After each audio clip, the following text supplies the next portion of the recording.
Hello dear student, कैसे हो। मैं उम्मीद करता हूँ आप लोगों की तैयारी बहुत बेहतरीन तरीके से चल रही होगी। तो आप लोगों ने देखा कि यूपी बोर्ड में मैथ का पेपर क्लास 10th और 12th के हो चुके हैं और एमपी बोर्ड का भी क्लास 10th का मैथ का पेपर हो चुका है, जिसमें से हम जो इम्पॉर्टेंट क्वेश्चनों की सीरीज़ चालू किए थे वो प्यारे बच्चों आप लोगों को बता दें, हर एक चैप्टर लगभग 1 से 1.5 घंटे में हमने उस कंप्लीट किए थे। उसमें से सभी क्वेश्चन आप लोगों को यकीन ना हो तो आप लोग हमारी जो है प्लेलिस्ट में चले जाइए, वहाँ से देख लीजिए, हर एक क्वेश्चन वहाँ से भिड़ रहा है। तो अब इससे अच्छा क्या हो सकता है कि कम से कम समय में हम जो है हर एक चैप्टर को कंप्लीट किए और वहाँ से सभी क्वेश्चन हम फंसा दिए। तो अब इससे अच्छा क्या हो सकता है। और बहुत से बच्चों के कमेंट्स भी आए कि सर जो आप लोग इम्पॉर्टेंट क्वेश्चनों की सीरीज़ चालू किए थे वो जो है हमारे लिए बहुत जो है यूजफुल हुई, उसमें से सभी क्वेश्चन जो है हमारे फंस गए और सभी बच्चों ने बहुत अच्छा जो है प्रदर्शन भी किया है। कुछ बच्चों के तो लगभग जो 70 पूर्णांक था उसमें से लगभग 65 के ऊपर जो है मैक्सिमम लोगों के जो है बन गए हैं। तो आप लोगों का जो अब मैथ का पेपर क्लास 12th का एमपी बोर्ड का होने वाला है, वो बच्चे भी बहुत अच्छी तरीके से इन सभी वीडियो को अवश्य देख लें कम से कम समय में। और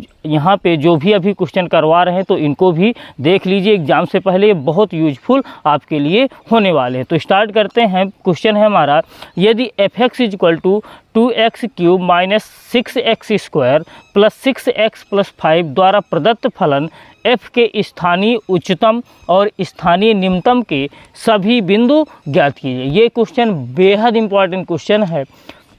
इस क्वेश्चन को करने के लिए हम बताए थे जब भी ऐसे क्वेश्चन आते हैं स्थानीय उच्चतम और स्थानीय निम्नतम के सभी बिंदु ज्ञात करने के लिए अगर इस तरह के क्वेश्चन आते हैं तो उसके लिए दो मेथड है। एक तो है अवकलन, मतलब कि फर्स्ट एक बार अवकलन करके हम ज्ञात कर लेते हैं, या फिर एक मेथड आता है कि द्वितीय अवकलज वाला, तो वहाँ उस मेथड से भी इस क्वेश्चन को कर सकते हैं। लेकिन हम जो है फर्स्ट अवकलज से ही करेंगे, इस क्वेश्चन को सॉल्व करेंगे। बहुत इजी क्वेश्चन है। तो स्टार्ट करते हैं। सॉल्यूशन या आप लोग हल डाल दीजिए, कुछ भी लिख दें। तो यहाँ पे जो भी हमें क्वेश्चन में जानकारी दी गई है उनको लिख देते हैं। चूँकि f(x) = कितना दिया है, f(x) = 2x³ - 6x² + 6x + 5, ये हमारा क्वेश्चन है। इसका हमें क्या बताना है कि f के स्थानीय उच्चतम और स्थानीय निम्नतम के सभी बिंदु ज्ञात करना है। तो हम अवकलज की फर्स्ट मेथड का प्रयोग करेंगे। तो एक बार क्या कर देंगे, अवकलन कर देंगे, x के सापेक्ष अवकलन करेंगे। तो x के सापेक्ष जैसे अवकलन करेंगे तो क्या हो जाएगा, f' बराबर अवकलन करेंगे तो क्या होता है, अवकलन में जो भी घात होती है वो पहले आ जाती है। तो 3 दूनी 6 और एक घात कम हो जाती है।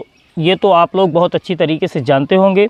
फिर यहाँ से ये भी आ जाएगा, तो 6 दूनी 12, एक घात कम, प्लस यहाँ एक घात है तो 6 × 9 6 और यहाँ 0 है तो ये क्या हो जाएगा, हमारा 0 हो जाएगा। तो f' सबसे पहले हमें क्या करना होता है, f' निकाल लेना होता है। अब f' के अगर फैक्टर बन रहे हैं तो हम फैक्टर कर लेते हैं। यहाँ से देखिए 6 कॉमन हो रहा है तो 6 कॉमन कर लें। तो x² - 6 दूनी 12, 2x + 6 × 9 6। फिर आगे जो है यहाँ से 6 कॉमन ही है। अब गुणा करें तो कितना मिले, 2, गुणा करने पे 1 मिले और घटाने पे 2 मिले। तो क्या लिख सकते हैं हम इसको, x² - x, इसको 2 बार इस तरह से हमने तोड़ लिया। अब माइनस का गुणा क्या हो जाएगा, +1, यही आ जाएगा। देखिए 1 1 2 और 1 1 9 1। तो f'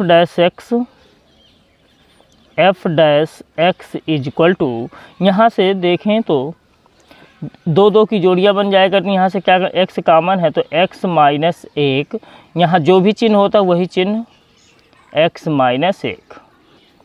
तो f' 6, x - 1 कॉमन तो x - 1 और x - 1 यहाँ भी बचेगा।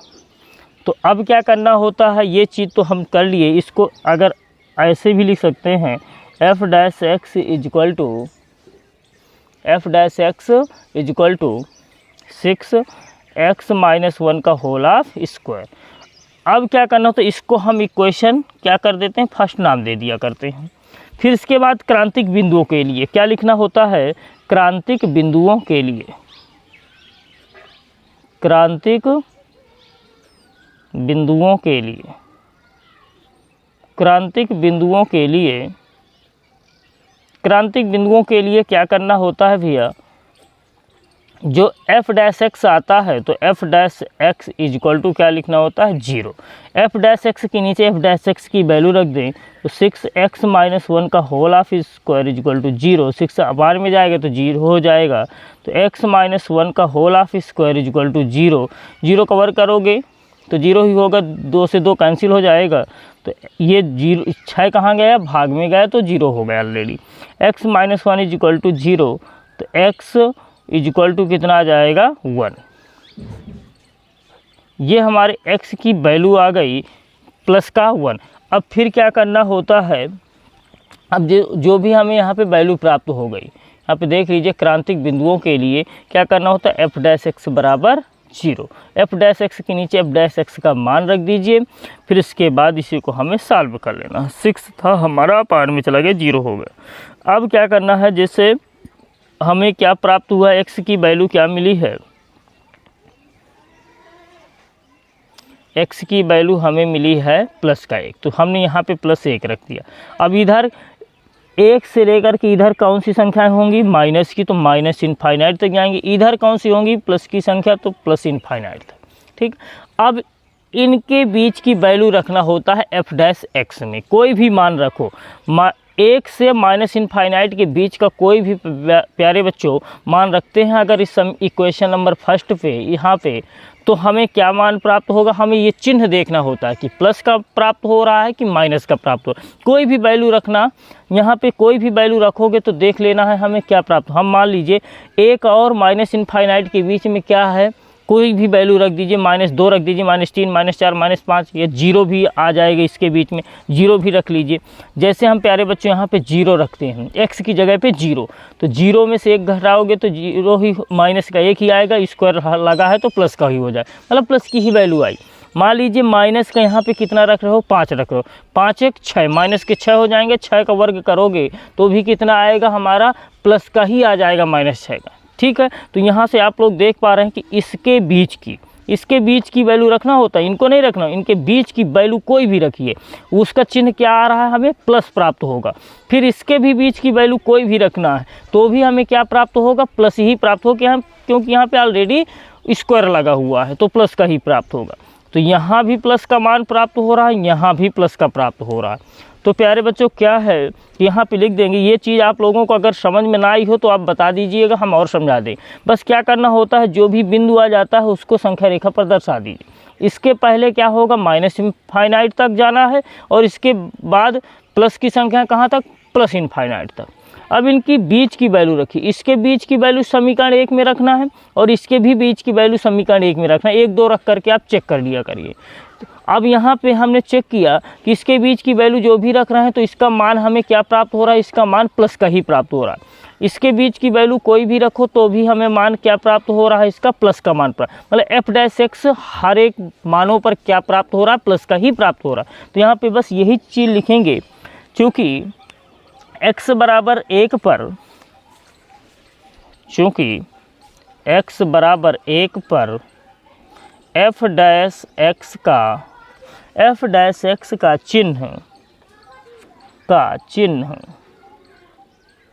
चिन्ह नहीं बदल रहा है, नहीं बदल रहा है। एफ डैश एक्स का चिन्ह नहीं बना, मतलब प्लस प्लस है माइनस माइनस है, अगर ऐसी आ रही कंडीशन कोई बन रही है तो चिन्ह नहीं बदलता है। अगर माइनस प्लस हो रहा है, प्लस से माइनस हो रहा है, माइनस से प्लस हो रहा है, ऐसी अगर कंडीशन आती है तो वहाँ पे चिन्ह बदलता है, बस ये लिख देना होता है।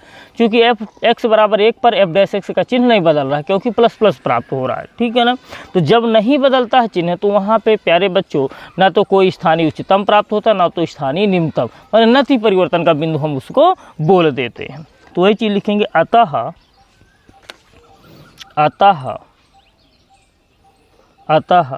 x बराबर 1 नति परिवर्तन का बिंदु, नति परिवर्तन का बिंदु है, नति परिवर्तन का बिंदु है। अतः स्थानीय उच्चतम तथा निम्नतम बिंदु कोई भी बिंदु प्राप्त नहीं होगा। तो लिख देना है, इसलिए कोई स्थानीय अतः f के इसलिए स्थानीय उच्चतम और स्थानीय निम्नतम का कोई भी बिंदु नहीं प्राप्त होगा, बिंदु नहीं है, कोई भी बिंदु नहीं है। बस ये है प्यारे बच्चों, ये क्वेश्चन सॉल्व हो गया। बहुत ही इंपॉर्टेंट ये क्वेश्चन है, इस क्वेश्चन को ज़रूर आप लोग लगाइएगा। इस तरह का क्वेश्चन आप लोगों को 100 में 100% ये क्वेश्चन देखने को मिलेगा और अच्छे नंबरों में ये क्वेश्चन पूछा जाता है। तो थैंक्स प्यारे बच्चों।